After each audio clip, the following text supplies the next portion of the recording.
All of you. मैं Subodh sir एक बार फिर आप लोगों के सामने उपस्थित हुआ हूँ। स्टर्लिंग ग्रुप ऑफ स्कूल की तरफ से आपको साइंस का क्लास 8 का वीडियो लेकर साइंस क्लास 8 का हमने चैप्टर शुरू किया है microorganism friends and foe. Microorganism friends and foe हमने आपको माइक्रो ऑर्गेनिज्म फ्रेंड्स को उस टॉपिक को हमने बता दिया है। उसका क्या मित्रवत, क्या फ्रेंडली हमारे साथ है, क्या एक्टिविटी होती है। आज हम शुरू करेंगे उसका हार्मफुल इफेक्ट। माइक्रो ऑर्गेनिज्म का हार्मफुल इफेक्ट क्या होता है हमारे साथ, या जो भी लिविंग ऑर्गेनिज्म होते हैं उनके साथ क्या इनका हार्मफुल इफेक्ट होता है, उसके बारे में आज हम इस टॉपिक में शुरू करेंगे। तो हम शुरू करते हैं हार्मफुल माइक्रो ऑर्गेनिज्म।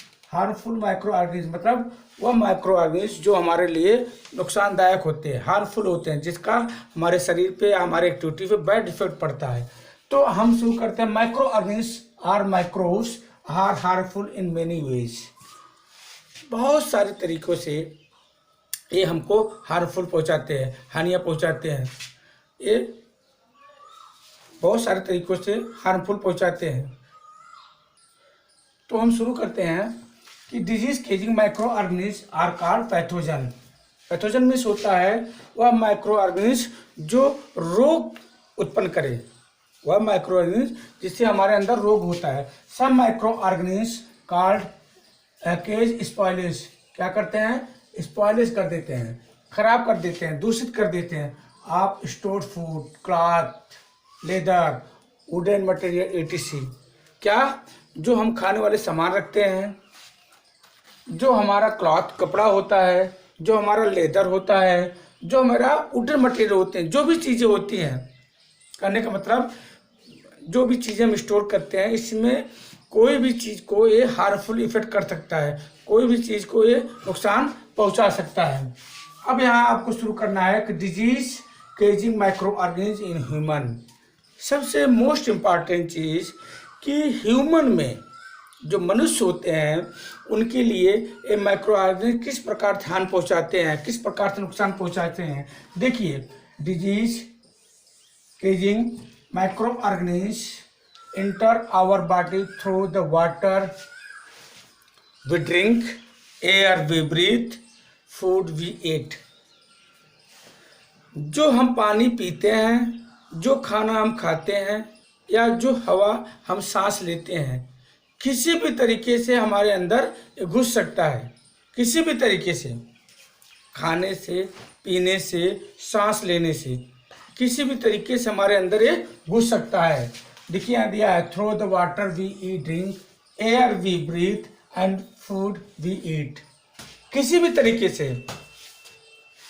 ये लिक्विड से भी, एयर से भी, और खाने के द्वारा किसी भी तरीके से microorganism are also transmitted by direct contact with infected sick person. सबसे बड़ी चीज़ है कि अगर कोई बीमार व्यक्ति है तो उससे अपने आप को बचाओ, क्योंकि कुछ ऐसे रोग होते हैं, कुछ ऐसे डिजीज होते हैं जो कि एक से दूसरे में फैल सकता है। उनके संपर्क में आने से वो हमारे अंदर फैल सकता है। क्या है? Diseases like common cold, rabies, chicken pox and polio. क्या क्या है डिजीजेस? कौन कौन सा है? Common cold, rabies, chicken pox and polio. बहुत सारी चीज़ें हैं, ये तो आपको कुछ एग्जाम्पल दिया है। कोशिश करना चाहिए कि कोई बीमार व्यक्ति है तो उससे अपने आप को दूरी बनाओ। ख़ास तौर पे अगर किसी को सर्दी जुकाम हुआ हो, टीबी हुआ हो, ट्यूबरकुलोसिस हुआ हो, चिकन पॉक्स हुआ हो, जो कि एक समान रूप से गाँव में फैलने वाले रोग होते हैं, इनसे अपने आप को बचाओ। इस तरह के रोगी अगर आपको दिखें तो उनसे थोड़ी सी दूरी बनाओ, क्योंकि ऐसे रोग जो होते हैं बहुत जल्दी स्प्रेडिंग होते हैं। जैसे देखिए कॉमन कोल्ड। कॉमन कोल्ड क्या है? अगर किसी को छींक आती है, किसी को सर्दी जुकाम हुआ है, अगर वो छींक दिया, आपके सामने से इंजेक्ट कर दिया है, तो समझ लीजिए कि आप उससे इन्फेक्टेड हुए। अगर आप उनके संपर्क में हैं, उनसे नज़दीक बैठे हैं और उस समय उनको खांसी आ गई या छींक आ गई, तो उनके संपर्क में आने के बाद आपको भी सर्दी जुकाम होना संभव है। And polio are caused by viruses.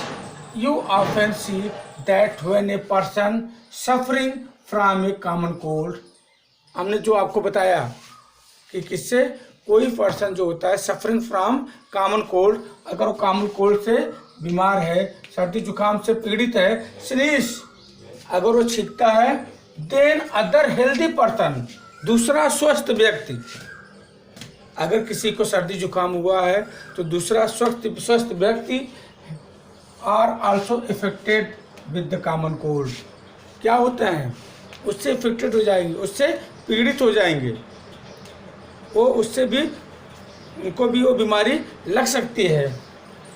Microbial diseases which spread from an infected person to healthy person through water, air, food and physical contact are called communicable disease. हमने आपको बताया, हमने आपको समझाया कि कोई भी व्यक्ति अगर वो किसी भी रोग से पीड़ित है, चाहे वो आपका शुभेच्छु हो, चाहे आपके घर का हो, कोई भी हो, तो कोशिश करना चाहिए कि उसको बाकी लोगों से दूर रखना चाहिए, क्योंकि वह व्यक्ति आपके पूरे परिवार में, आपके पड़ोस में, वो कहीं भी वो स्प्रेडिंग कर सकता है, रोग फैला सकता है। इसमें किसी को भी बुरा नहीं लगना चाहिए, क्योंकि ये लोग, बहुत सारे ऐसे रोग होते हैं जो कि किसी के संपर्क में आने से वो एक दूसरे को ऐसे फैलता जाएगा, जिसका एग्जाम्पल इस समय आप लोग देख रहे हैं। किसका?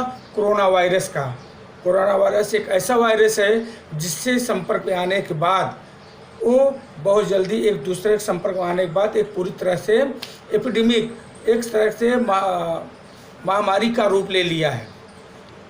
तो कोशिश करना चाहिए कि हम अपने आप को एक दूसरे से बचा के रखें, एक दूसरे के संपर्क में न रखें। तो कोई इस तरह के व्यक्ति हो तो उससे अपने आप को बचाएं। इस तरह के लोग क्या करते हैं, जो एक दूसरे के संपर्क में आने के बाद फैलते हैं, ऐसी डिजीज़ को हम क्या बोलते हैं? कम्युनिकेबल डिजीज़ बोलते हैं। सम कम्युनिकेबल डिजीज दिया है common cold, tuberculosis, chicken pox, इस तरह के रोग जो होते हैं जो एक दूसरे के संपर्क में आने के बाद फैलते हैं। अब इसके आगे हम आपको नेक्स्ट वीडियो जब मिलेंगे तब आपको हम आगे इसके टॉपिक के बारे में पढ़ाएंगे।